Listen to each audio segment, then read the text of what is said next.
गुरुर्ब्रह्मा गुरुर्विष्णु गुरुर्देवो महेश्वरा गुरुर्साक्षात् परब्रह्म तस्मै श्री गुरुवे नमः। मेरा कोई न सहारा बिन तेरे, मेरा कोई न सहारा बिन तेरे, गुरुदेव सांवरिया मेरे। मेरा कोई न सहारा बिन तेरे, गुरुदेव सांवरिया मेरे। गुरुदेव सांवरिया मेरे, गुरुदेव सांवरिया मेरे। मेरा कोई न सहारा बिन तेरे, गुरुदेव सांवरिया।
विश्वनाथ भगवान की जय, महाकालेश्वर भगवान की जय, ओमकारेश्वर भगवान की जय। हर हर महादेव, हर हर महादेव, हर हर महादेव। बाबा देवाधिदेव महादेव की कृपा से, उनकी करुणा, उनकी उदारता से श्रवण करने का सौभाग्य, भगवान शिव की कृपा से, करुणा से, उनकी उदारता से ये पवित्र पावन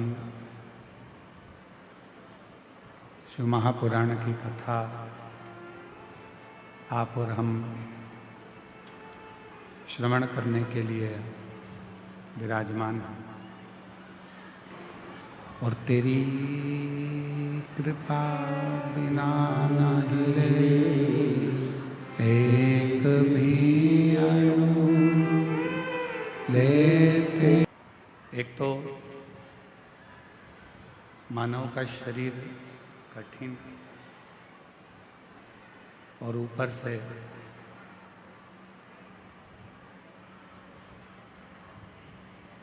मानव देह अगर मान लो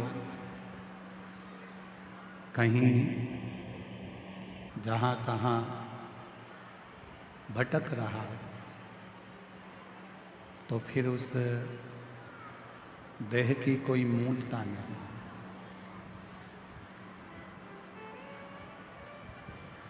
वो देह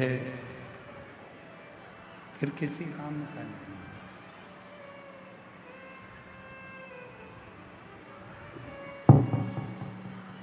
शिव कृपा से, भगवान शंकर की करुणा से, दया से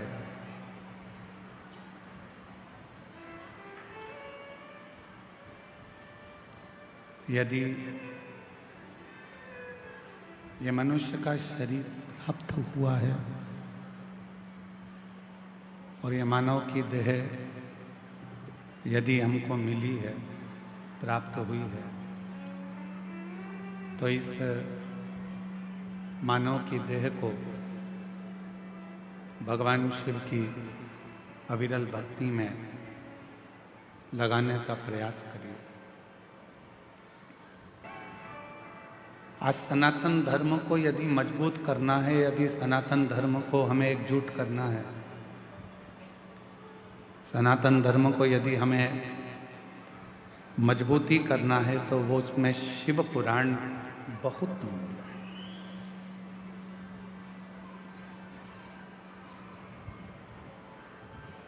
भगवान शंकर की कथा बहुत मूल है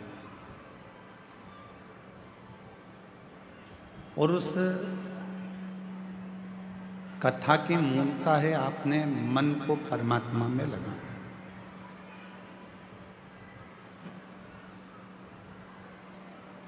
इस हृदय को,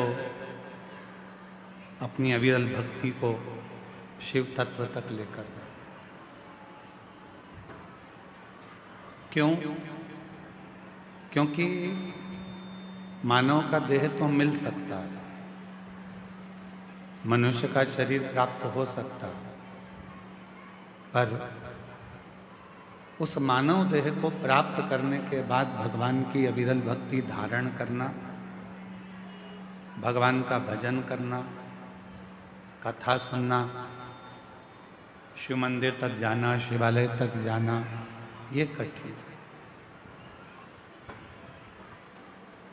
जैसे कोई शरीर में विशेष रोग हो जाता है,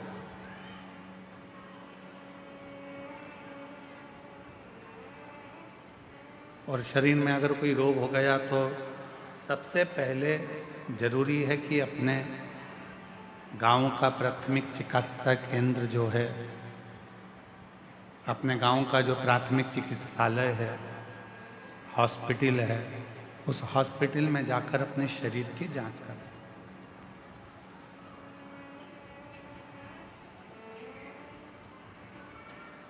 अब हम क्या करते हैं, कष्ट आया तो हमको लगता है, आपको लगता है कि हमारे ऊपर किसी ने कोई विद्या कर दी, पर शिवपुराण इसको नहीं मानता। शिवपुराण तो कहता है कि हमारे पूर्व जन्म का कोई कर्म ऐसा होता है जिस कर्म का भोग आप उस कर्म के भोग को भोगते हैं।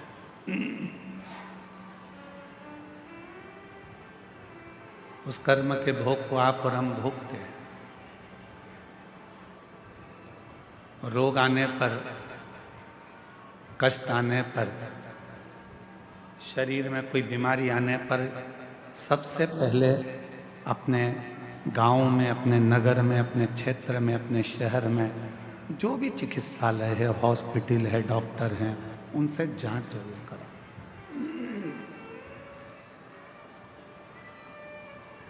और उसके बाद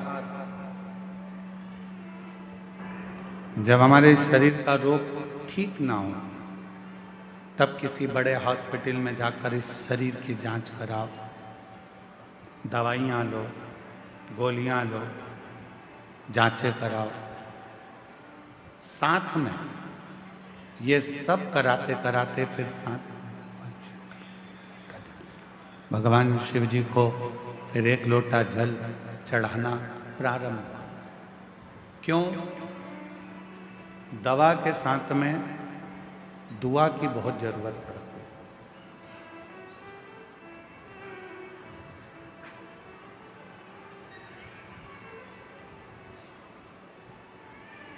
हम कोई कार्य कर रहे हैं और उस कार्य में अगर अड़चन आती है तो उसमें भगवान की दुआ हो, बुजुर्गों की, घर के बड़ों की, माता पिता की दुआ हमारे साथ लगे तो समझो कि हम उसमें सफल हो सकते हैं। हम उसमें सफलता धारण कर सकते हैं।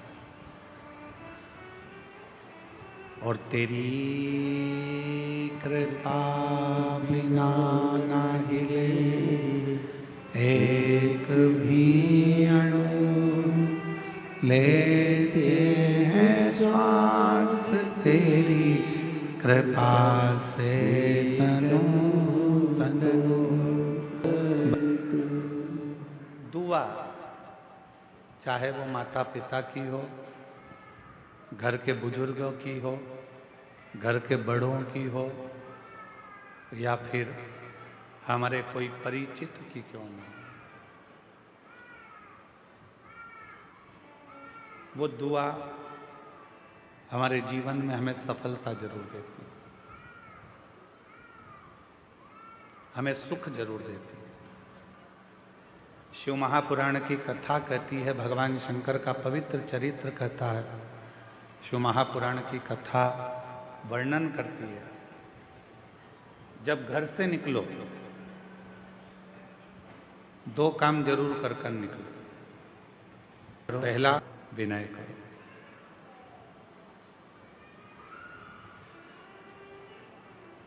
दूसरा, घर से निकलते समय अपने घर का जो बुजुर्ग हैं, अपने घर के जो बड़े हैं, उनको नमन करो, उनको प्रणाम करो।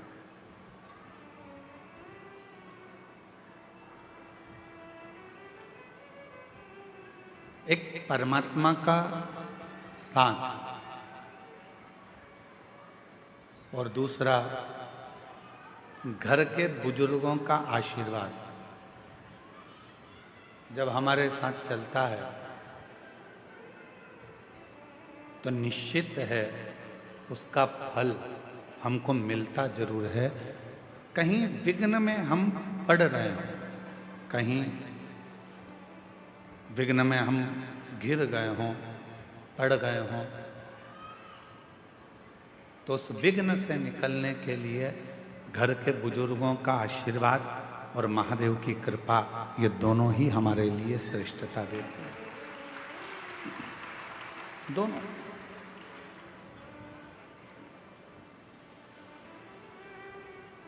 एक होता है तराशना और दूसरा होता है तलाशना।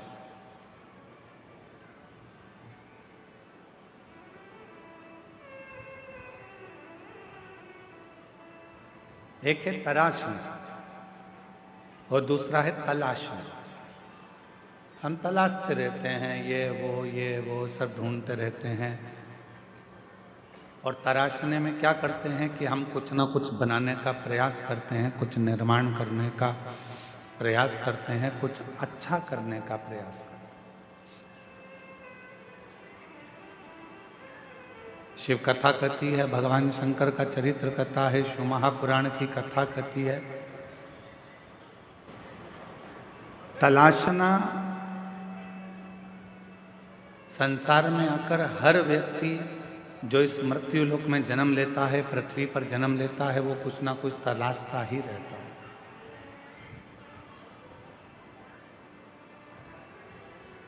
और वो तलाशने के चक्कर में फिर वो कहीं ना कहीं व्यक्ति में भी खोट ढूंढने लगता है।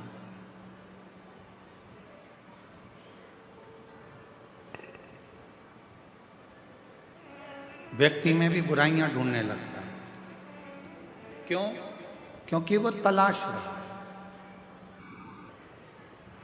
यदि वो तलाशता नहीं और तराशने का काम करता, खुद को संवारने का, खुद को सुधारने का, खुद को श्रेष्ठ बनाने का कार्य करता, तो दुनिया में फिर कोई उसको बुरा नजर ही नहीं आता।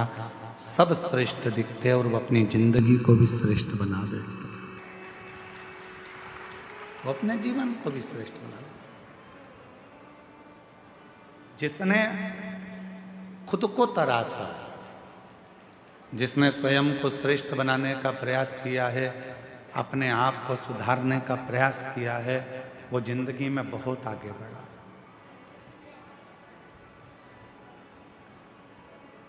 वो जीवन में बहुत तरक्की करा। क्या करा? एक सुंदर फल कुबेर जी महाराज ने भगवान शिव जी को भेंट किया। बड़ा सुंदर फल था और वो फल कुबेर जी ने भगवान शंकर को भेंट करा तो मां पार्वती जी ने उस फल को देखा तो फल बड़ा सुंदर, बहुत सुंदर।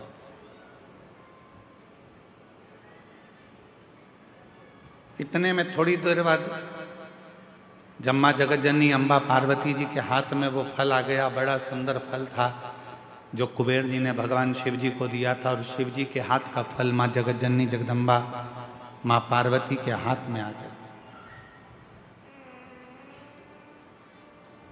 अब कुछ देर बाद भगवान श्री गणेश जी आ गए, कार्तिकेय आ गए और उन्होंने उस फल को देखा।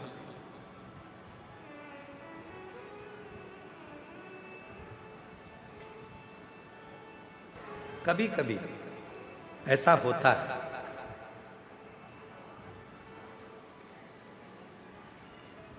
मां को मायके से साड़ी मिलती है, कभी कभी ऐसा होता है और मां को मायके से साड़ी मिलती है, वो साड़ी बहू को भी पसंद आ जाती है और बेटी को भी पसंद आ जाती है।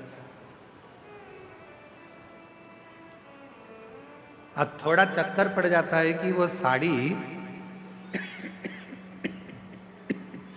जो मायके से मिली है वो माँ को भी पसंद आ रही है और बेटी को भी, बहू को भी पसंद आ रही है।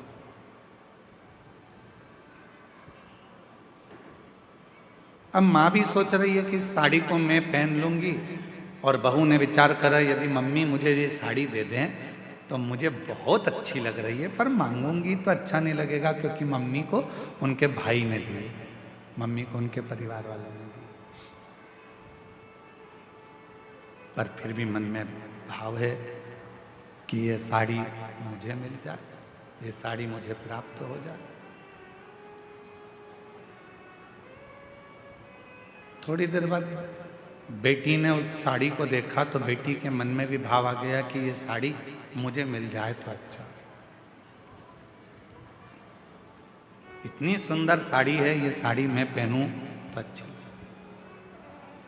माँ को साड़ी अच्छी लग रही है, बेटी को साड़ी अच्छी लग रही है, बहू को साड़ी अच्छी लग रही है। अब ऐसी स्थिति में बेटी भी खड़ी हो गई और बहू भी खड़ी हो गई और कहा मम्मी ये साड़ी हमको दे दो। तो अब सास करेगी क्या, माँ करेगी क्या? बेटी को दूं कि बहू को दूं? बहू को दूंगी तो बेटी को बुरा लग जाएगा और बेटी को दूंगी तो बहू को बुरा लग जाएगा। संशय पड़ गया। उसी तरह फल अच्छा है, कुबेर जी ने दिया है, वो फल भगवान देवाधिदेव महादेव के पास आ गया। भगवान शंकर जी ने वो फल पार्वती जी को दे दिया। पार्वती जी के हाथ में वो फल जो दिखा, उस फल को लेने की कामना श्री गणेश जी के मन में भी आ गई और षडानंद कार्तिकेय जी के मन में भी। दोनों के मन में ये भाव है कि ये फल हमें मिल जाए, ये फल हमें प्राप्त हो जाए। जो कार्तिकेय बाबा ने देखा और कार्तिकेय जी देखकर बोले कि इतना सुंदर फल है माँ, ये फल आप मुझे दे दीजिए, बड़ा सुंदर फल है, ये फल मुझे मिल जाए। थोड़ी देर बाद गणेश जी आए तो गणेश जी ने भी कह दिया कि ये फल मुझे मिल जाए।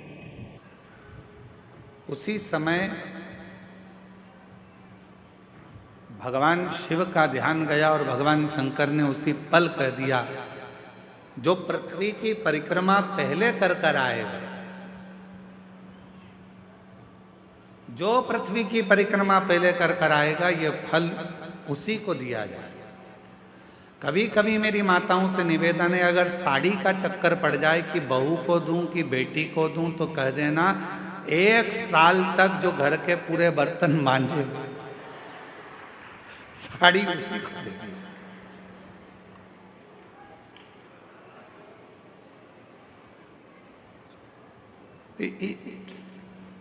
इतने में तो दोनों कह देंगी मम्मी तुम्हारी साड़ी तुम ही रख लो, हम उस साड़ी का क्या करेंगे?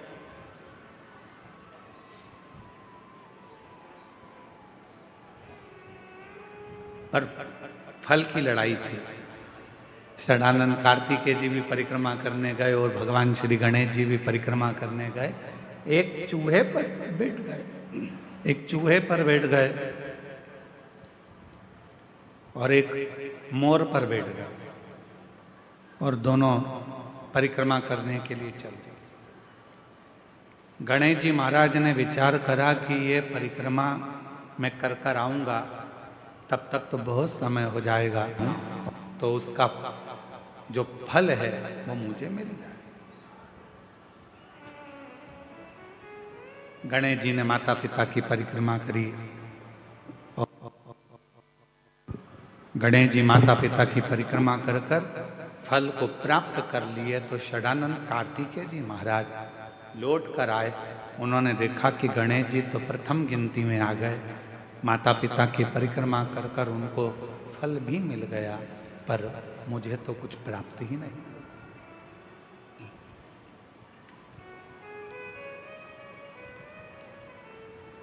बात फल की नहीं है,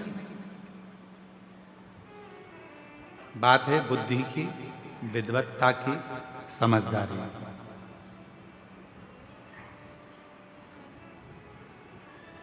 दुनिया का ऐसा कोई फल नहीं है जो आपको नहीं मिल सकता। दुनिया का ऐसा कोई काम नहीं है जो पूरा नहीं हो सकता।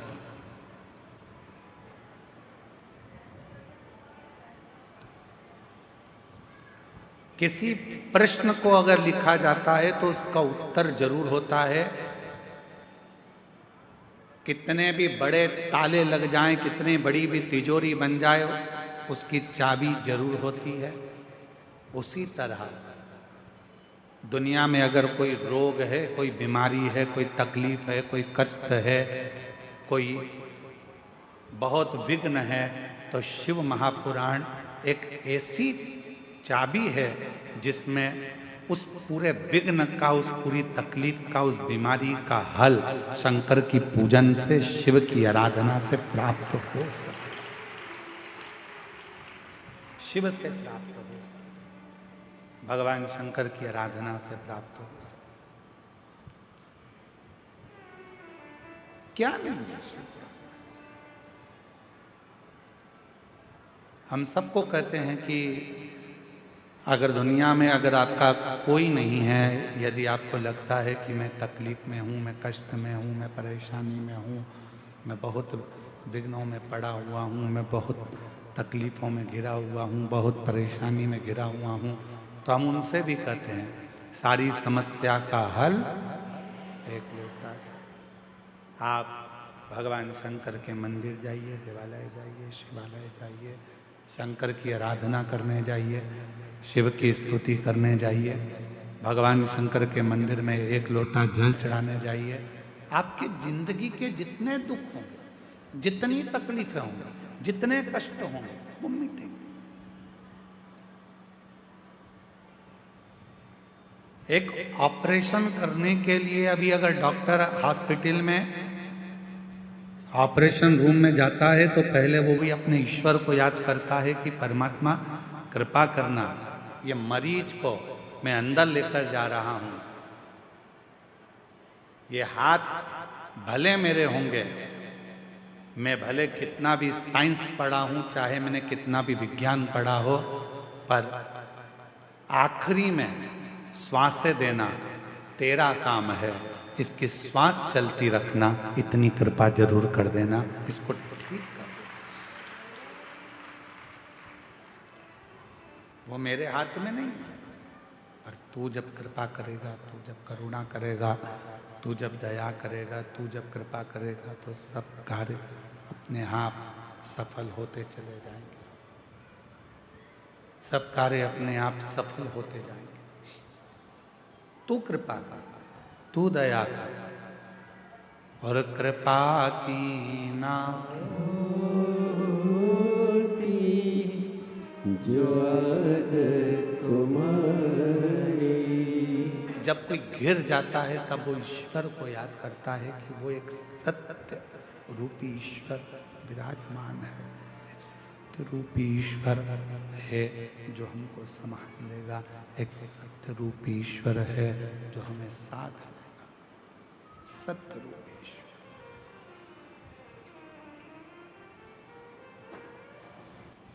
सत्य रूपी ईश्वर है जो संभाल सकता। अब आप लोग यहाँ कथा श्रवण करने के लिए आए हो, यहाँ पहुंचे हो शिव महापुराण की कथा में, भगवान शंकर की आनंदमय कथा का रसतत्व ग्रहण करने के लिए आए। किसके भरोसे आए? हमारे भरोसे पर, किसी व्यक्ति के भरोसे पर नहीं। आप शिव पुराण की कथा यदि श्रवण करने के लिए पहुंचे हो तो वो किसी के भरोसे नहीं, देवाधिदेव महादेव के भरोसे पर कथा श्रवण करना। किसी व्यक्ति विशेष के भरोसे पर कथा नहीं।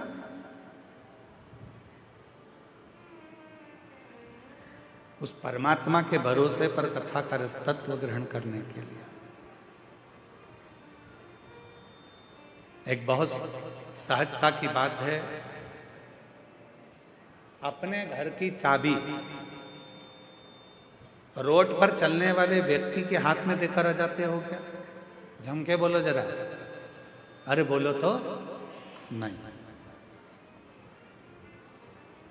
एक पड़ोसी इधर रहता है, इसको कहते हैं पड़ोसी, इसको कहते हैं अड़ोसी, और पीछे वाले को कहते हैं धड़ोसी।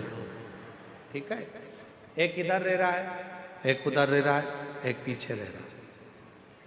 इससे भी पहचान है, इससे भी पहचान है, और उससे भी पहचान। चाबी किसको देकर आते हो? जिस पर तुम्हारा पूरा भरोसा है, चाहे वो फिर 2 घर छोड़कर रहता हो, चाहे फिर वो 8 घर छोड़कर रहता हो, चाहे फिर वो पीछे रहता हो, या भरोसा नहीं है तो तुम अपना कोई रिश्तेदार भी है उसको भी चाबी नहीं देते। अगर भरोसा है तो वो चाबी आप अपने नौकर को भी दे देते हो। भरोसा है तो चाबी फिर किसी को भी देकर आओगे, तुम्हें विश्वास है कि मेरा घर ये संभाल लेगा। ये चाबी अगर मैं इसको देकर जाऊंगा ये देख लेगा। फिर वो नौकर क्यों? फिर तुमने भरोसा रिश्तेदार पर भी नहीं करा, पड़ोसी पर भी नहीं करा, अड़ोसी पर भी नहीं करा, जड़ोसी पर भी नहीं करा। वो चाबी आपने अपने नौकर को, एक सेवक को, एक चाकर को वो चाबी आपने दे दी, वो चाबी आपने प्रदान कर दी।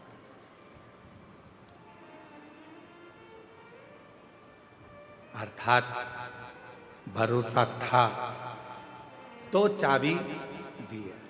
शिव महापुराण की कथा भी यही कहती है, कोई भी काम करो, तुम्हारा मन पड़ जाए उस काम में आगे बढ़ जाओ, पर इतना याद रखना अपने भरोसे की चाबी परमात्मा के हाथ में, शिव जी के हाथ में देकर फिर जाना। विश्वास रूपी चाबी, भरोसे की चाबी देवाधिदेव महादेव को समर्पित करना, भगवान शंकर को देना। शिव को जब भरोसे रूपी चाबी प्रदान कर दोगे, भगवान शंकर को जब ये हृदय की भरोसे की चाबी आप दे दोगे कि बाबा मेरा कोई नहीं, केवल है तो केवल तू है, वो मेरा त्रिकालदर्शी, मेरा कैलाशी, अविनाशी, जिस पर तुमने भरोसा किया है, जिस पर तुमने विश्वास किया है, जिस पर तुमने पूर्ण भरोसा किया है, वो शिव तुम्हारे साक्षी, वो शंकर तुम्हारी साक्षी। आया समय, एक बार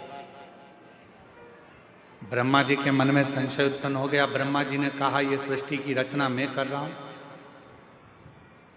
भगवान विष्णु के मन में भी ये भाव आया कि ब्रह्मा जी ये सृष्टि की रचना आप नहीं कर रहे हो, ये सृष्टि की रचना करने वाला तो शिव है। ब्रह्मा जी ने कहा सृष्टि की रचना करने वाले नहीं, शंकर भगवान तो सृष्टि का संहार करने वाले।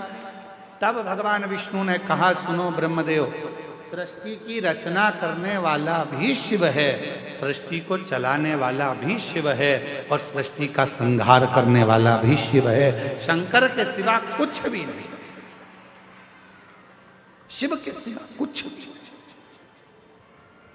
रचना भी वो कर रहा, संहार भी वो कर रहा और चला भी वही रहा, सब कुछ वही कर रहा,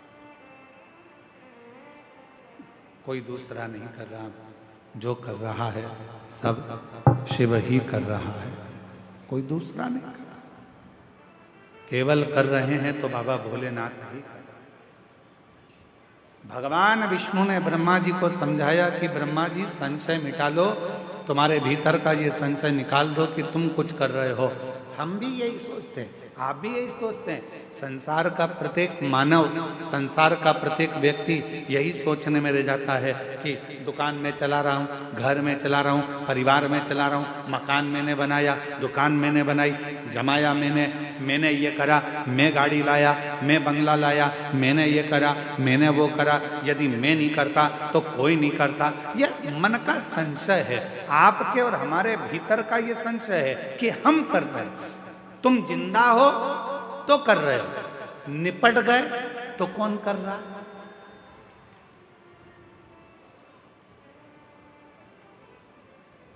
क्या रोटी नहीं मिलेगी मरने के बाद? क्या घर नहीं चलेगा मरने के बाद?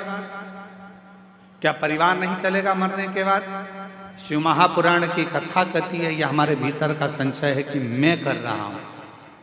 संशय को मिटाओ और अपने भीतर एक बात लेकर आओ कि हम जब जन्म लिए, हमारा जब जन्म हुआ, हम जब पैदा हुए, हमारा जब जन्म हुआ, उस समय पर हमको ये भी नहीं मालूम था कि जब हमारा और आपका जन्म हुआ तो आपको और हमको ये भी नहीं मालूम था कि हमारे माता पिता कौन होंगे।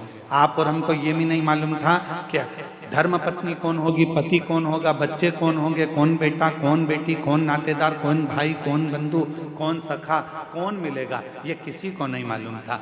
अमीर के घर में पैदा हो गए कि गरीब के घर में पैदा हो गए, ये भी नहीं मालूम था। पर हमारा पूर्व का कोई पुण्य हमारे साथ चला और हमने कोई अच्छा किया तो भगवान की कृपा से हमें सब कुछ जमाया प्राप्त हो गया। धन भी मिला, वैभव भी मिला, संतान भी मिली, पुत्र भी मिला, पुत्र भी मिली, रिश्ते भी मिले, नाते भी मिले, कुटुंब भी मिला, सब कुछ प्राप्त हुआ। हमने जो जो सोचा था वो सब हमको प्राप्त हो गया, हमारा सब कुछ। फिर हम क्यों विचार करें, फिर हम क्यों सोचें, फिर हमें क्यों विचार करना, क्यों सोचना कि ये मैं कर रहा हूं या मैं करा रहा हूं? कुछ भी नहीं। मेरा आपकी कृपा से सब काम हो रहा है, मेरा आपकी कृपा से सब काम हो रहा है। हम कुछ नहीं कर रहे, सब करने वाला मेरा शिव है। घर किसका, गाड़ी किसकी, बंगला किसका, सब उसका, आपका और हमारा कुछ भी। हो सकता है आप में कोई ऐसा बैठा हो जो जन्म लिया हो तो मकान को साथ लेकर आया हो सकता है। गाड़ी साथ लाए हो, बंगला साथ लाए हो, धन दौलत साथ लाए हो, कुछ नहीं। कितनी विचित्र रीति है मेरे परमात्मा की, कितनी विचित्र रीति है मेरे भोले बाबा की कि जोड़ते तुम हो, लाते तुम हो, कमाते तुम हो और ऐश करते हैं आने वाली पीढ़ी के लोग, आने वाली पीढ़ी के।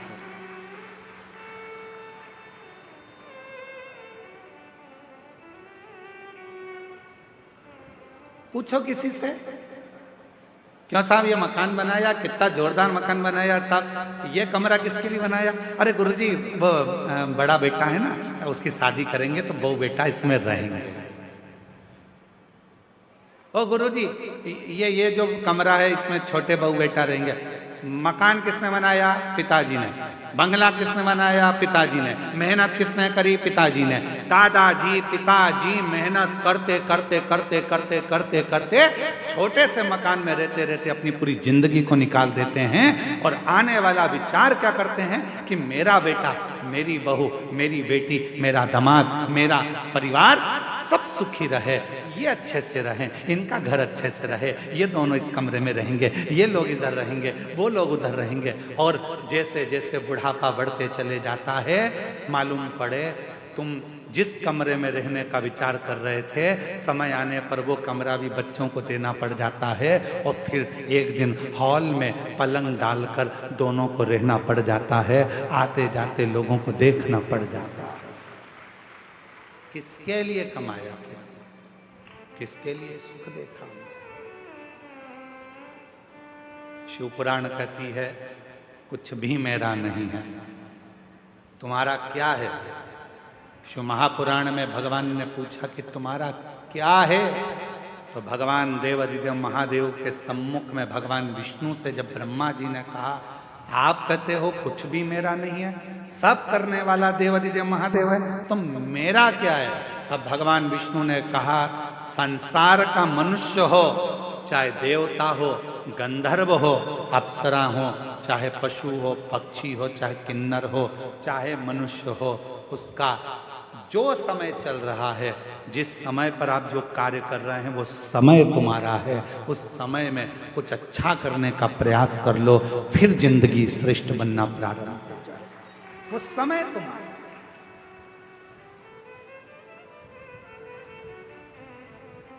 अब वो समय ही हमने छोड़ दिया तो हमारा जीवन तो बेकार।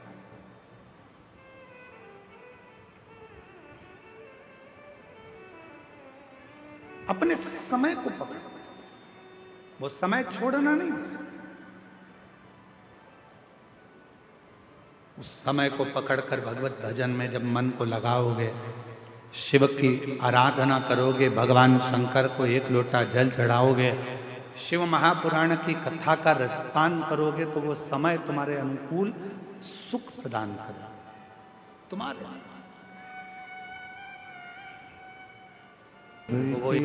सब कुछ है तेरो सरकार, मेरा तो कुछ भी नहीं। सब कुछ है तेरो सरकार, मेरा तो कुछ भी नहीं। अब आप लोग बेटे ताली बजा, जब बोले मेरा तो कुछ भी नहीं, तो तुम्हारे दोनों हाथ ऐसे होना चाहिए। अब कहे कि ये मेरा बेटा है, गुरुजी आप बताओ मेरे बेटे की शादी कब होगी? गुरुजी आप बताओ मेरी बेटी का संबंध कब होगा? गुरुजी आप बताओ मेरा ये काम कैसे होगा? तो हम निवेदन करेंगे जब तुम्हारे मुख से मेरा निकलना बंद हो जाएगा, तब तुम्हारा काम अपने आप होना प्रारंभ हो जाएगा। जब तक तुम कह रहे हो ये मेरा बेटा है, ये मेरी बेटी है, ये घर मेरा है, परिवार मेरा है, जिस दिन तुमने सोच लिया शिव जी की कृपा से ये पुत्र है, शिव जी की कृपा से ये पुत्री है, शिव जी की कृपा से ये बंगला है, शिव जी की कृपा से ये सब काम हो रहा है, तो फिर तुम्हारा कुछ भी नहीं है। तुम्हारा घर, परिवार, बेटा, बेटी, कुटुंब, कबीला, मकान, गाड़ी, सब कुछ शंकर चलाएंगे, सबका व्यवस्था शिव करेंगे। तुम्हें कुछ नहीं सोचना, तुम्हें तो शंकर के आश्रित हो जाना, शिव के आश्रित।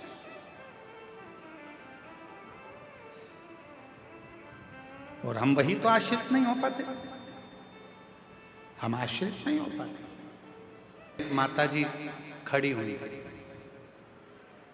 तो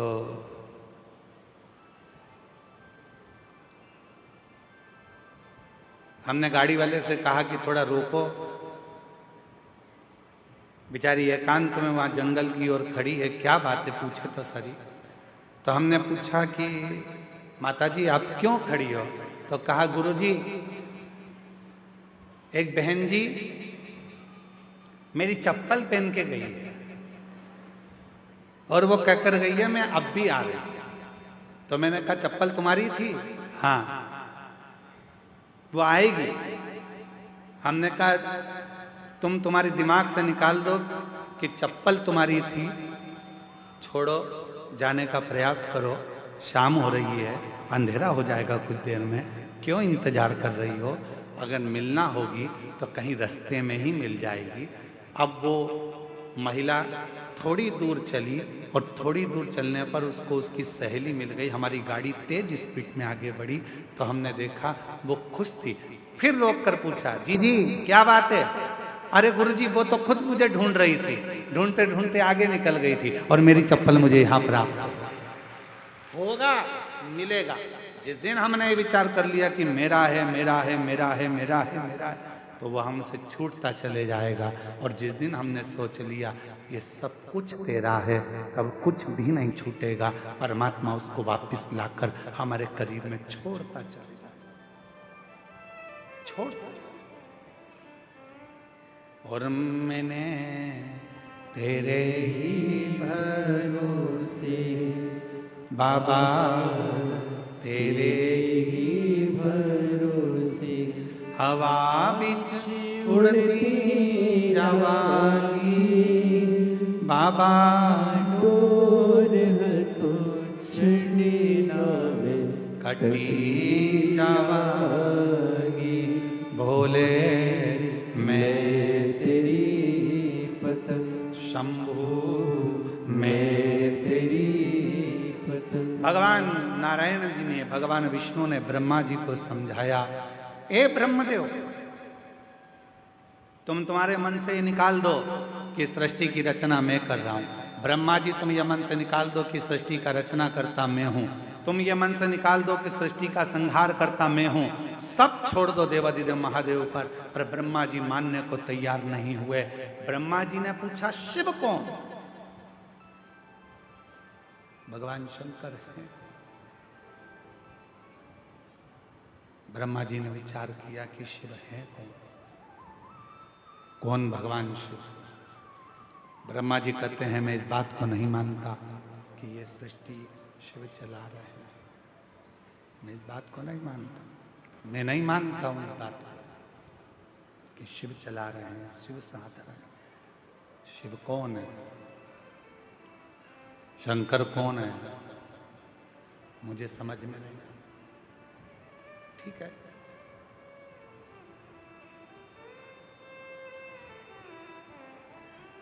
ब्रह्मा जी ने भगवान शिव को जानने के लिए एक विशाल पर्वत को घुमाना प्रारंभ किया। विशाल पर्वत। भगवान विष्णु और ब्रह्मदेव दोनों मिलकर उस पर्वत को घुमा रहे हैं।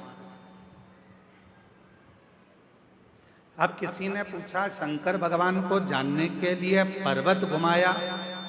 हमारा निवेदन है, भगवान को जानने के लिए उन्होंने पर्वत घुमाया।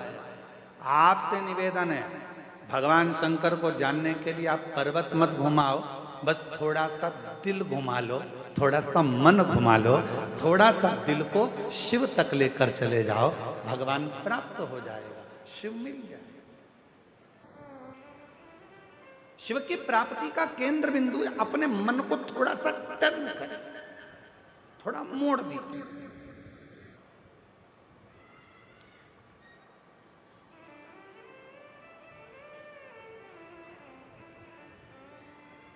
सीधा सीधा सीधा अगर हम सोचें कि हमें कहीं मुड़ना नहीं है, चाहे कुछ भी हो जाए, सीधे सीधे ही जाना है, हम कहीं नहीं मुड़ेंगे, सीधे ही सीधे जाएंगे, तो क्या कथा हो सकती है? अरे जम के तो बोलो, सीधे सीधे सीधे सीधे चले जाओ, कहीं मुड़ो मत। नहीं मुड़ोगे तो तुम्हारे घर में भी प्रवेश नहीं कर पाओगे, नहीं मुड़ोगे तो तुम अपने गांव तक भी ना पहुंच पाओगे। सीधे सीधे तो रास्ता तुम्हें कहीं और ले जाकर छोड़ देगा। उसी तरह शिव महापुराण की कथा कहती है, जिंदगी में सीधा रास्ता यदि चल रहे हो, सीधे रास्ते अगर चल रहे हो, चलते रहो, पर याद रखना थोड़ा सा मोड़ चलते चलते में भगवान देवादिदेव महादेव की कथा की ओर, मंदिर की ओर लेते रहना, तो तुम्हारी जिंदगी मंजिल तक पहुंच जाए, तुम्हारा जीवन मंजिल की ओर पहुंच जाएगा। थोड़ा सा मोड़ जाओ। वो एक लाइन है ना, वो कौन से एक कोई गीत की एक लाइन है, हालांकि वो है तो फिल्मी गीत, पर उसकी एक लाइन है, मैं निकला गड्डी लेके और वो मैं निकला गड्डी लेके, उत्थे एक मोड़ आया, मोड़ आया, मैं उत्ते दिल छोड़ आया। एक छोटा सा मोड़, एक छोटा सा टर्न जिंदगी में आता है। ऐसा कोई व्यक्ति नहीं है जिसके जीवन में मोड़ नहीं आया, ऐसा कोई व्यक्ति जन्मा नहीं संसार में जिसकी जिंदगी में कोई टर्न नहीं आया। आता है बचपन पूरा निकलने के बाद भी एक मोड़ आता है, जवानी पूरी निकलने के बाद भी एक मोड़ आता है, अधेड़ी पूरी निकलने के बाद भी एक मोड़ आता है। और जिंदगी में कई मोड़ ऐसे आते हैं जो हमारे जीवन को श्रेष्ठ बनाने का प्रयास करते हैं, हमारे जीवन को अच्छा बनाने का प्रयास करते हैं। पर उस समय पर हमारे जीवन में हमें चाहिए कि उस समय पर हम परमात्मा को कैसे भजें, उस समय पर परमात्मा का कैसे स्मरण करें। शिव कथा कर रही है, भगवान शंकर का चरित्र कर रहा है। ब्रह्मा जी ने कहा मैं देखूं क्या ये सृष्टि की रचना शिव कर रहे हैं। शिव कौन है? भगवान शंकर को पहचानने के लिए भगवान ब्रह्मदेव ने और भगवान विष्णु ने एक पर्वत को घुमाना प्रारंभ करा। शिव महापुराण की कथा कहती है कि पर्वत को घुमाने की जरूरत नहीं है, भगवान शंकर को पहचानने के लिए, भगवान शंकर को जानने के लिए केवल अपना मन, अपना चित्त, अपनी बुद्धि, अपना हृदय तेरे ही भरोसे हवा विच उड़ती जावागी, बाबा डोर हतो छड़ी नामे कटी जावागी। भोले मैं तेरी पतंग, शंभू मैं तेरी पतंग। थोड़ा सा परमात्मा की ओर मुड़ने का प्रयास करो। जिस समय पर हम परमात्मा की ओर मुड़ेंगे, हमारे सारे मार्ग अपने आप सुलझते चले जाएंगे, हमारे मार्ग अपने आप क्लीन होते चले जाएंगे। हम मुड़े शिव की ओर।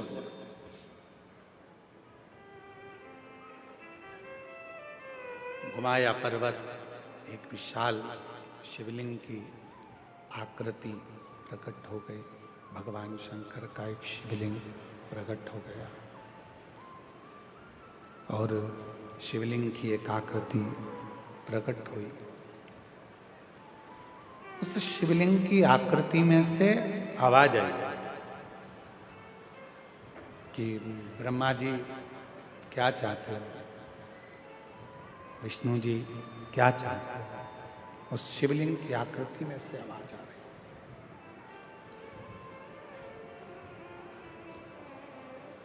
कोई नहीं बोला। भगवान ब्रह्मा जी ने कहा कि जानना चाहिए कि इस शिवलिंग का चरण कहाँ है और इस शिवलिंग का शीश कहाँ है। उसको जानने के लिए ब्रह्मा जी ने भगवान विष्णु जी से कहा कि तुम चरण ढूंढने के लिए जाओ, मैं शीश ढूंढने के लिए जाता हूं। और भगवान नारायण उस शिवलिंग का शीश ढूंढने के लिए ऊपर जाने, भगवान विष्णु ब्रह्मा शीश ढूंढने के लिए ऊपर जाने लगे और भगवान नारायण चरण ढूंढने के लिए नीचे की ओर जाने लगे, नीचे की ओर। पर भगवान नारायण को भगवान शंकर जी के शिवलिंग का शीश नहीं मिला। कई लोगों के मन में संशय उत्पन्न होता है, कई लोगों के मन में संशय रहता है, मैं शिव जी को जल चढ़ाऊंगी, भगवान शंकर मेरी बात मानेंगे कि नहीं मानेंगे। मैं शंकर भगवान का भजन करूंगी, शिव जी मेरी बात मानेंगे कि नहीं मानेंगे। मैं शंकर जी से प्रार्थना करती हूँ, शिव जी मेरा झोली भरेंगे कि नहीं भरेंगे। भगवान शंकर मेरी गोदी भरेंगे कि नहीं भरेंगे। मैं शिव जी से प्रार्थना करती हूँ, शिव मेरी बात मानेंगे कि नहीं मानेंगे। आपके मन में अगर संशय है होगा कि नहीं होगा, सुनेंगे कि नहीं सुनेंगे, भगवान ऐसा करेंगे कि नहीं करेंगे, तो याद रख लेना वो काम कभी सफल नहीं हो सकता। जिस दिन तुमने सोच लिया कि मैं शंकर जी के मंदिर में जाऊंगी, लोटा भर के जल चढ़ाऊंगी और मेरा विश्वास कहता है कि मेरा शंकर भगवान मेरी झोली भरेगा, मतलब भरेगा जरूर, ये निश्चित, वो सुनेगा जरूर। आपके मन में जब संशय उत्पन्न हो जाता है, आपके मन में जब संशय पैदा हो जाता है, होगा कि नहीं होगा, करूं कि नहीं करूं, होगा मैं पशुपति व्रत करूंगी, ये काम होगा कि नहीं होगा, मैं सोमवार का व्रत करूंगी, ये काम होगा कि नहीं होगा, मैं 16 सोमवार करूंगी, ये काम होगा कि नहीं होगा, मैं शिव चर्चा करूंगी, ये काम होगा कि नहीं होगा। जब तुम्हारे मन में दो संशय चल रहे हैं तो वो काम कभी नहीं होता। और तुम्हारे मन में जब पूर्ण भरोसा, पूर्ण विश्वास दृढ़ हो जाता है कि मैं पशुपति व्रत चालू कर रही हूं और ये विश्वास के साथ चालू कर रही हूं, एक पशुपति व्रत करा उसमें मेरे को संशय था, पर अब मैं जो पशुपति व्रत कर रही हूं ये मेरा विश्वास कहता है, ये मेरा विश्वास कहता है कि मेरा ये कार्य जरूर होगा, तो निश्चित है कि वो कार्य पूर्ण जरूर होगा। क्यों? क्योंकि हमने वो विचार कर लिया, हमने वो सोच लिया। आप में से कितने लोग हैं जिन्होंने पशुपति व्रत करे? हाथ उठाओ जरा। सबने करे? रखो रखो वापिस। पूर्ण भरोसे से करे ना, पूर्ण विश्वास के साथ, पूर्ण भरोसे के साथ करे ना। इसलिए व्रत करने से पहले अपने मन को पूर्ण प्रबलता से पक्का बना लो कि मैं 16 सोमवार का व्रत कर रही हूं, 16 सोमवार मेरे पूरे होंगे और मेरा भोले बाबा ये काम करेगा। मैं पशुपति व्रत कर रही हूं, 5 व्रत पूर्ण होंगे और मेरा बाबा ये करेगा। विश्वास दृढ़ता में उसको जोड़। एक पत्र है, अच्छा है, देखिए।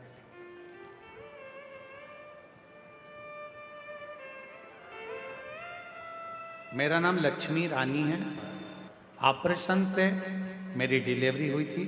उसके 2 वर्ष बाद जिस जगह पर ऑपरेशन हुआ था उस जगह पर गठान हो गया था, जिसके कारण मुझे चलने फिरने में परेशानी होने लगी। हमने डॉक्टरों को दिखाया तो बताया कि मुझे एक गठान हो गया है, उसको इलाज केवल ऑपरेशन है। इसमें सभी अस्पताल में दिखाया, डॉक्टर ने ऑपरेशन को कह दिया। मन में विचार आया कि आपकी कथा में टीवी पर सुनते हैं, रुद्राक्ष महोत्सव कुबेरेश्वर धाम होने वाला था, तब मैंने अपने पति से सीहोर में होने वाले महोत्सव में जाने को कहा और उन्होंने पंडाल में बैठकर कथा सुनने की विचार बना लिया। मैंने अपने पति से कहा, मेरा विश्वास कहता है अगर सीहोर जाएंगे, कंकर शंकर की भूमि पर बैठकर कथा सुनेंगे तो निश्चित है पूजा करेंगे और वहाँ की मिट्टी को अगर लगा लिया तो मेरा मन कहता है कि ऑपरेशन की जरूरत नहीं पड़ेगी। हम पति पत्नी कवर्धा से पहुंच गए सीहोर, कंकर शंकर की पूजा की और कंकर उठाकर लाए, साथ ही धाम से रुद्राक्ष भी लाए। रुद्राक्ष के जल को तांबे के लोटे में डुबाकर पास के ही शिवालय में जल चढ़ाती और उस जल को पीना शुरू किया। फिर पीना शुरू किया जल को, जिस जगह पर गठान हुआ था उस जगह पर लगाना शुरू किया उस जल को। और दिनों के बाद बाबा ने ऐसी कृपा कर दी कि हम डॉक्टर को दिखाने के लिए गए तो डॉक्टर ने कह दिया कि जो गठान पहले थी वो गठान पूरी तरह से गल गई है, अब आपको ऑपरेशन की जरूरत नहीं। अब आपको अब ऑपरेशन की बिल्कुल जरूरत नहीं है। मैं आज भोले बाबा को धन्यवाद देने के लिए आई हूँ, प्रणाम करने के लिए आई हूँ, जिन्होंने मेरे गठान को गला दिया। इसमें सबसे ज़्यादा मूल क्या है, सबसे ज़्यादा जरूरी क्या था? आपका विश्वास। आपने 2 मन नहीं बनाए, आपने 2 विचार नहीं करे, आपने 2 सोच नहीं रखी। आपने एक मन बना लिया, एक विचार कर लिया, एक सोच। आपने एक मन बना लिया, एक विचार बना लिया, एक सोच बना ली, कि मेरा बाबा, मेरा भोलेनाथ, मेरा शंभू, मेरा त्रिकालदर्शी, मेरा कैलाशी, मेरा अविनाशी, मेरा शंकर, शिव को जानना बहुत कठिन है। पर यदि शिव का सच्चा भक्त होता है तो वो भगवान देवाधिदेव महादेव को, भगवान शंकर को पहचान सकता है। ब्रह्मा जी शीश देखने के लिए शिवलिंग का गए, एक गौ माता को साथ में लेकर आए और एक केतकी के पुष्प को साथ में लेकर आए। यदि ब्रह्मदेव चाहते तो ये सब नहीं करते, केवल भगवान शंकर को भजते तो भगवान शिव उन पर करुणा कर देते। हम भी यही करते हैं। एक झूठ को छुपाने के लिए ढेरों झूठ पर झूठ, झूठ पर झूठ हम बोले चले जाते हैं और वो झूठ छुप नहीं पाता। एक कितना सुंदर प्रसंग है शिव महापुराण का, जरा ध्यान दीजिएगा। शिव महापुराण का एक बड़ा सुंदर वर्णन है। हरि वर्मा नाम के एक बड़े अच्छे एक सेठ है। भगवान शिव के परम उपासक थे और भगवान शंकर की विरल भक्ति में दिन रात डूबे रहते थे।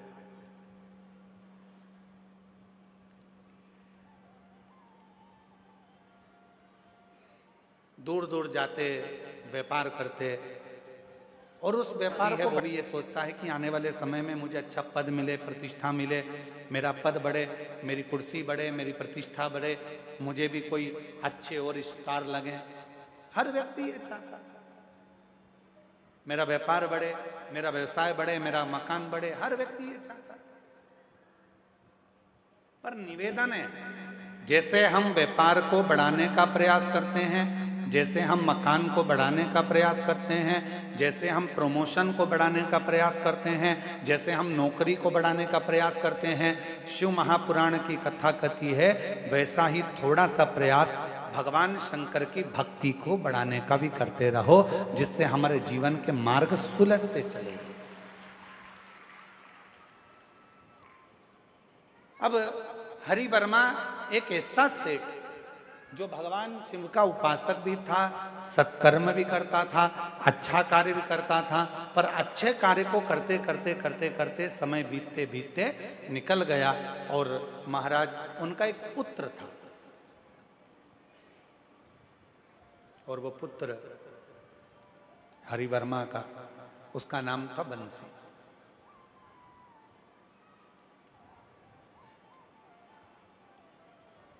पिता धर्मात्मा, मां पुण्यात्मा, सत्कर्म में लगने वाले, और बेटा बिल्कुल विपरीत चलने वाला, बिल्कुल विपरीत। अब जो हरि वर्मा थे, धर्मात्मा थे, पुण्यात्मा थे, सत्कर्मी थे, भजनावली थे, कीर्तनी थे, सब कुछ करते थे, अच्छे से अच्छा कार्य करते थे, सब श्रेष्ठ कर्म करते थे, सब श्रेष्ठ कार्य करते थे। पर उनका जो पुत्र था बंसी, वो उनके कहने पर नहीं चलता था। पिताजी कहते थे कि ये कार्य करो, वो करता नहीं। पिताजी कहते थे इस कार्य को करो, वो करता नहीं, उस कार्य को करता ही नहीं। शंभू करने को याद तो नहीं होता। महाराज,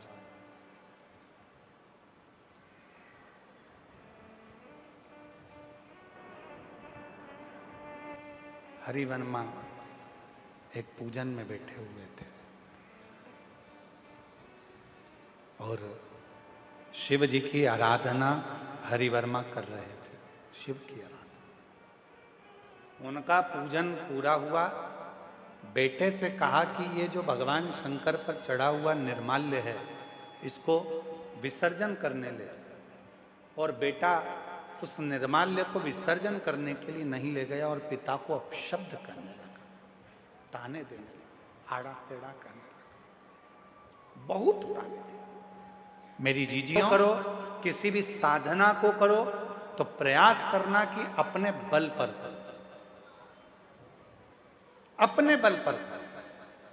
कई लोगों की व्यवस्था क्या होती है, जाना बेटा पूजन का सामान यहाँ ला के रख देना, जाना बेटी जरा सा सामान इधर ला कर रख देना, थोड़ा सा सामान इधर से लाओ, थोड़ा सा सामान जा तू लेकर आ। अगर हम व्रत कर रहे हैं, हम पूजन कर रहे हैं, यहां तक पशुपति व्रत में वर्णन आता है कि पशुपति व्रत को करने वाली महिला हो, पुरुष हो, बच्चे हो, बूढ़े हो, कोई भी अगर पशुपति व्रत को कर रहे हैं तो यहां तक नियम आता है कि पशुपति व्रत करने वाले को पूजन की थाली खुद लगाना चाहिए। और यहां तक वर्णन आता है कि अगर कोई प्रसाद बना रहे हो, खीर बना रहे हो, हलवा बना रहे हो, मीठे भात बना रहे हो, मीठे चावल बना रहे हो, पुआ बना रहे हो, कुछ भी अगर तुम बना रहे हो, मीठी पूड़ी बना रहे हो, सीरा बना रहे हो, मीठा चावल, मीठे खीर, खिरान कुछ भी बना रहे हो तो वो खुद बनाओ। प्रयास यहां तक है, उसका फल मिलता है। हरिवर्मा ने, सेठ हरिवर्मा ने कहा कि बेटा ये निर्माल्य को विसर्जन करके आ जाओ, ये निर्माल्य विसर्जन करिए। और हरिवर्मा के कहने पर बेटा उठकर खड़ा हुआ, क्या पिताजी तुम मुझे निर्माल्य विसर्जन करने के लिए भेज रहे हो, शिवालय भेज रहे हो, मुझे शिवालय तक लेकर इसको भेज रहे हो कि ये ले जाओ और विसर्जन कर कर आओ। मैं नहीं जाऊंगा, पूजन आपने करा है, अनुष्ठान आपने करा है, आराधना आपने करी है, तो विसर्जन भी आप करो। मेरे बस का नहीं है कि मैं जाकर कुछ विसर्जन कर कर आऊं।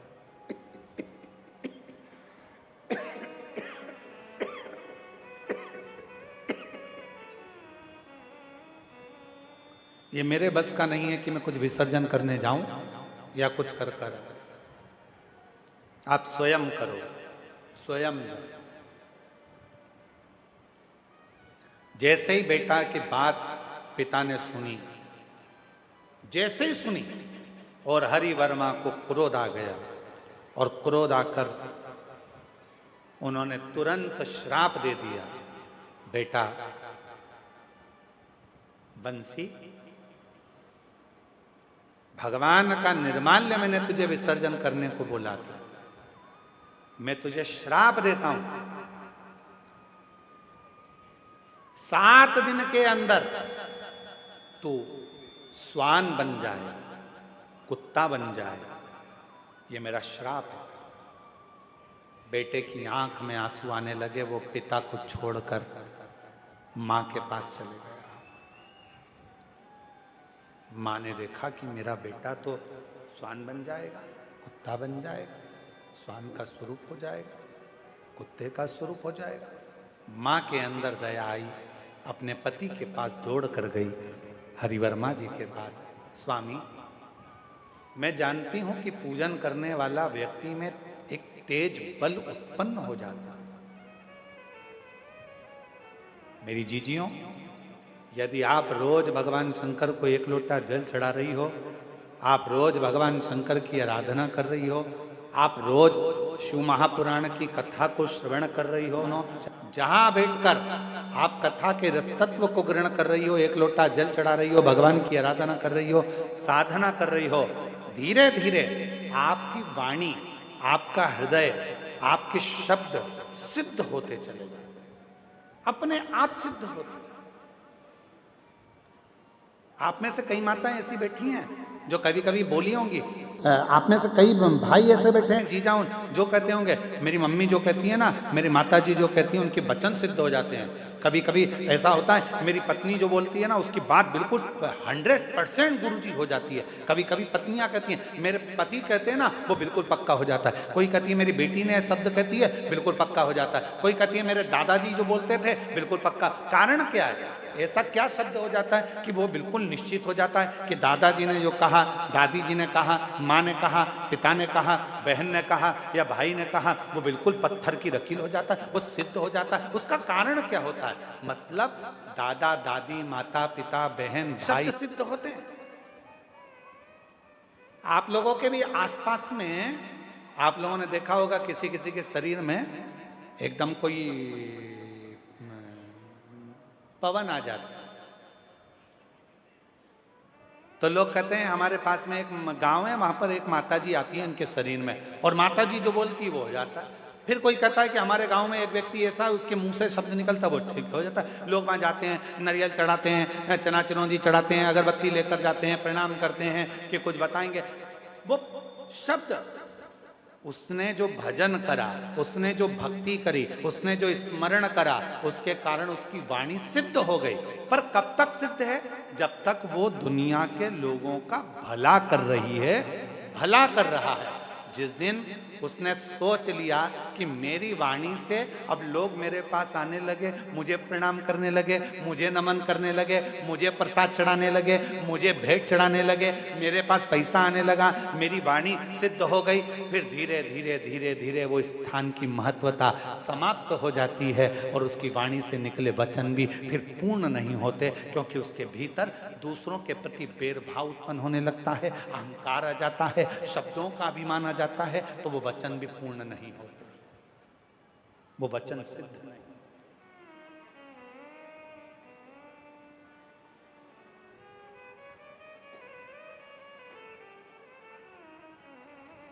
वचन सिद्ध कब होंगे?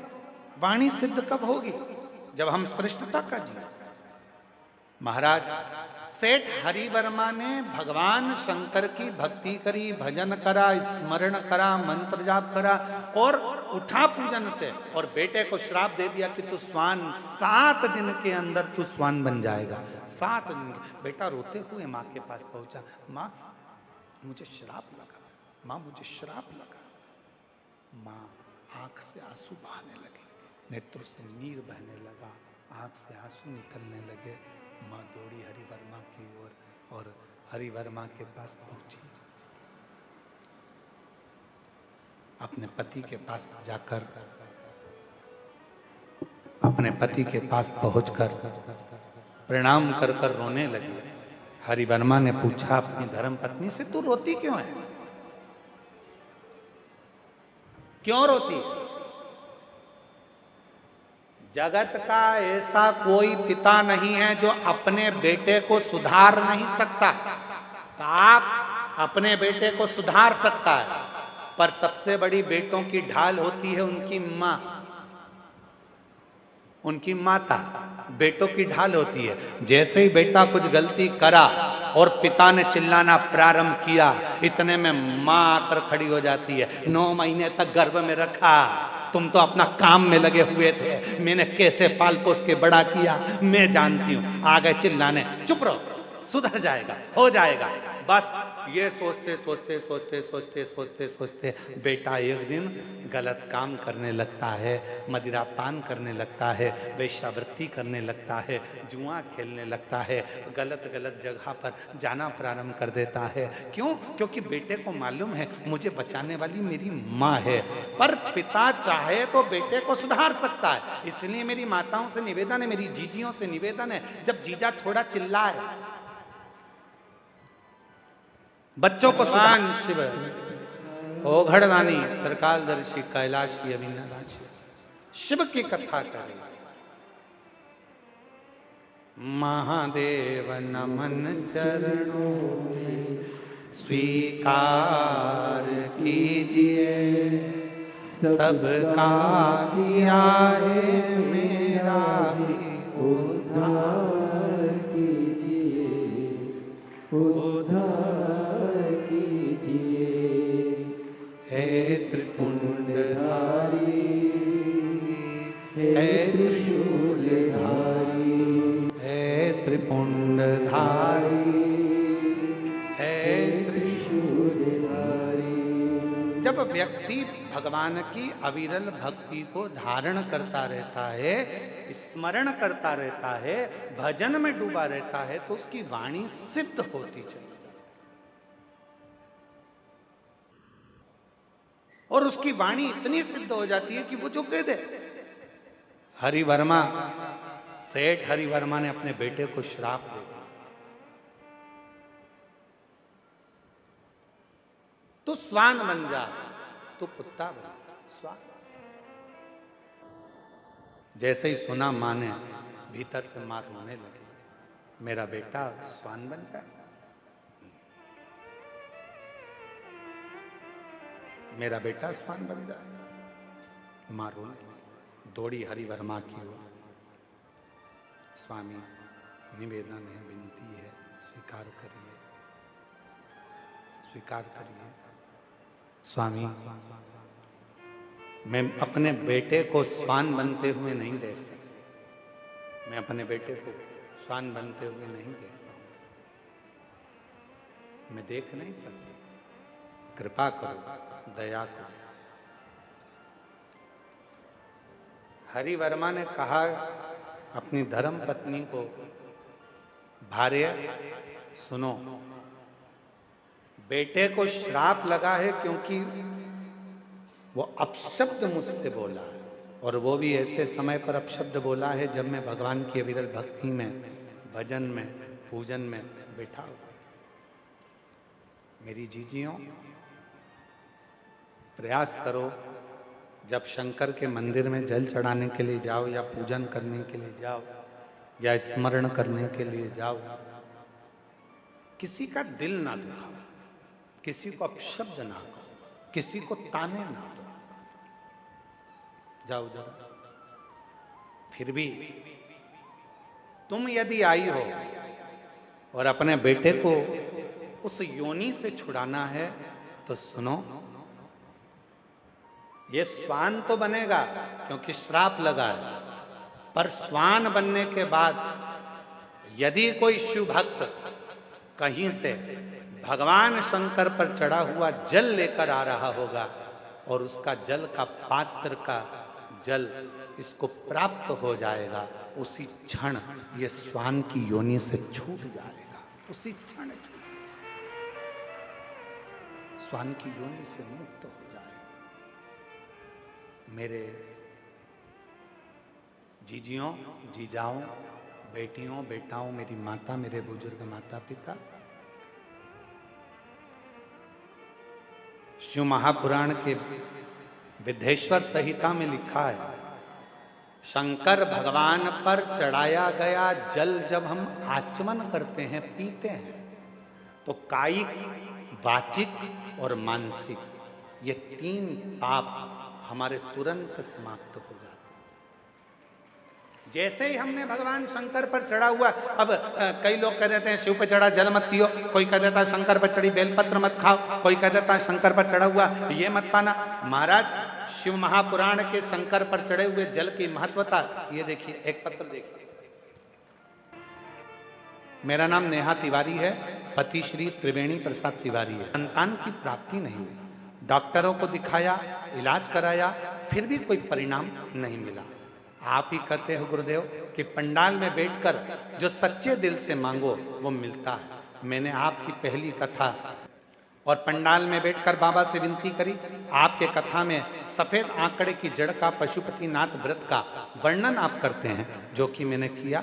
शिव जी के मंदिर में जाती, शंकर पर चढ़े हुए जल को पीना प्रारंभ कर दिया। गुरुदेव, बाबा ने ऐसी कृपा कर दी, वहां भी पंडाल में बैठकर कथा सुनी और बाबा से विनय करा। बाबा की ऐसी कृपा हो गई गुरुदेव कि बाबा ने करुणा कर कर शिव की कृपा से, बाबा की कृपा से मेरे यहाँ संतान की प्राप्ति हो गई 8 वर्ष के बाद। ये शिव की, ये शंकर की महाराज।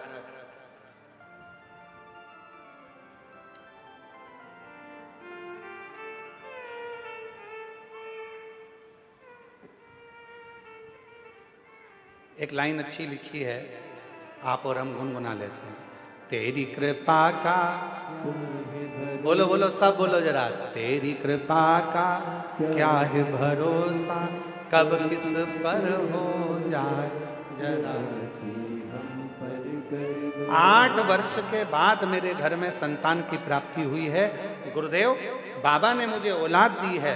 शंकर पर चढ़ा हुआ जल, शिव पर चढ़ा हुआ जल हमारे कायिक, वाचिक और मानसिक 3 पापों को समाप्त कर दे। पर हो जाए जरा सी हम पर कर शिव कथा कहती है भगवान शंकर पर चढ़ा हुआ जल जब हम आचमन करते हैं, शिव पर चढ़े हुए जल को जब हम अपने घर पर प्रोक्षण करते हैं, शंकर पर चढ़े हुए जल को जब हम अपने ऊपर छींटते हैं, शंकर पर चढ़े हुए जल को जब हम अपने मस्तक पर चढ़ाते हैं, हमारे ना जाने कितने कितने पाप अपने आप छिन्न होते चले जाते हैं, समाप्त होते चले जाते हैं, वो पाप अपने आप दूर हो जाते हैं, दूर। हरि वर्मा सेठ ने कहा तुम्हारे बेटे की मुक्ति स्वान की योनि से होगी तो शंकर पर चढ़े हुए जल से। धीरे धीरे कर 7 दिन के अंदर बेटे का शरीर स्वान का हो गया और स्वान का शरीर होकर वो भटकने लगा, यहां वहां जहां तहां जाता भटक।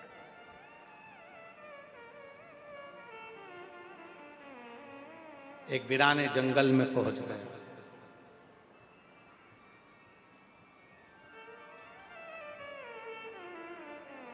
वीराने जंगल में पहुंचकर यहां वहां कुछ भोजन ढूंढ रहा था। भोजन कहां? भोजन की तलाश में था, कहीं भोजन मिल जाए, कुछ खाने को मिल जाए। मिला नहीं। एक शिव भक्त भगवान शंकर के शिवालय पर पूजन कर कर आराधना कर कर आ रहा था। हाथ में कुछ सामग्री थी। स्वान को लगा, कुत्ते को लगा कि इसमें कुछ भोजन मिल जाएगा, मैं 3 दिन से भूखा हूं, कुछ खाने को नहीं मिला। कुत्ता स्वान वो शिव भक्त के पीछे आने लगा। शिव भक्त घबरा गया। उसको लगा कहीं ये स्वान, ये कुत्ता मुझे काट ना ले। जल के पात्र में शिवजी को चढ़ाया हुआ जल रखा हुआ था और वो स्वान पीछे पीछे, ये शिव भक्त तेज चलने लगा तो स्वान और तेज चलने लगा। शिव भक्त और तेज चलने लगा तो स्वान और तेज चलने लगा। उसको लगा कि ये स्वान तो मुझे काट खा, ये कुत्ता तो मुझे काटे। कभी कभी भय लगता है।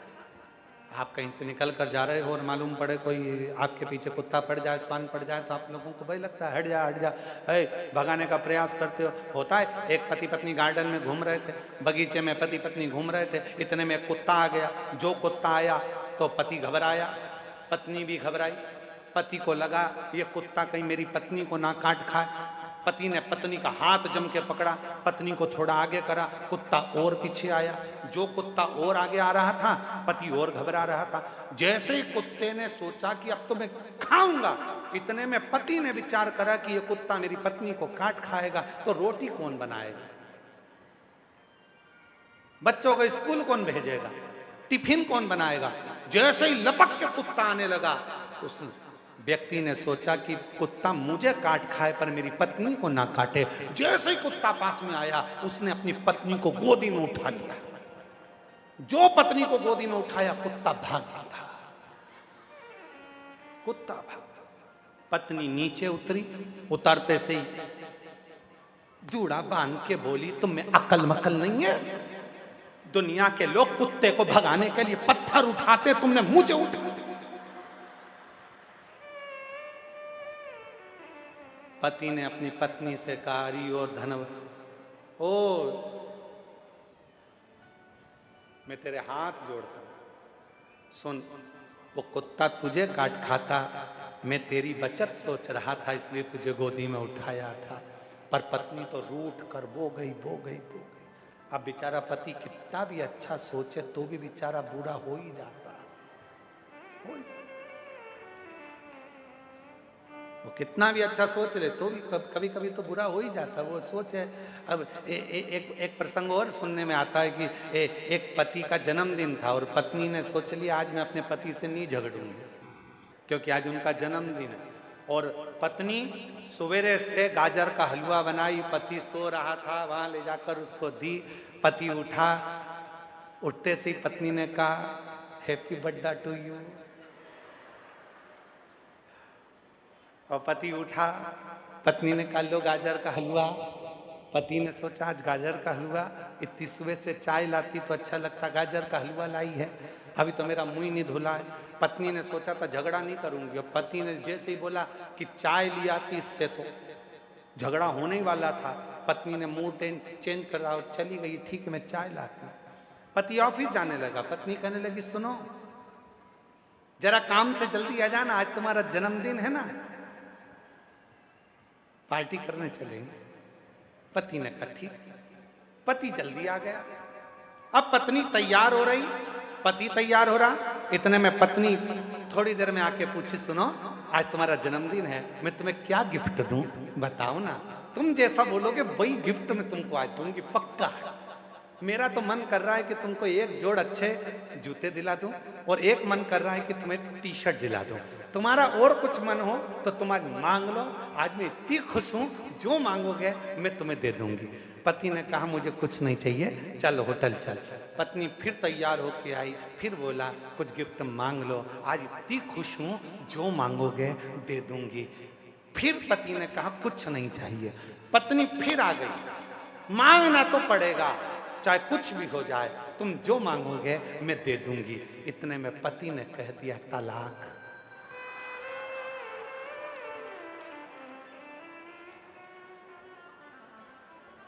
पत्नी गई अंदर, बेलन उठा लाई,